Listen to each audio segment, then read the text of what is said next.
মানুষ যখন কখনো কখনো তার নিজের মনের কথা শুনে, তখন তাকে অনেকটা যুদ্ধ করতে হয় নিজের মনের সাথে। এবং সেই যুদ্ধটা কিন্তু খুব সাধারণ কোনো যুদ্ধ না, খুব অসাধারণ একটা যুদ্ধ।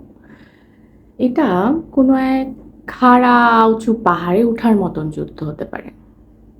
কারণ আমরা যখন মনের কথা শুনি, তখন আমাদের নিজেদের কমফোর্ট জোন থেকে বের হয়ে আসতে হয় আমাদের।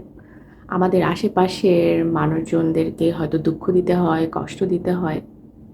আমরা যতটা স্ট্রাগল করি নিজের মনের সাথে যে এই কাজটা আমি করব, তার থেকে বেশি যুদ্ধ করি অন্য মানুষের কথা চিন্তা করে। মানুষ কিভাবে নিবে, মানুষ কি ভাববে। আসলে মনের কথা শোনা কিন্তু খুব সহজ ব্যাপার না।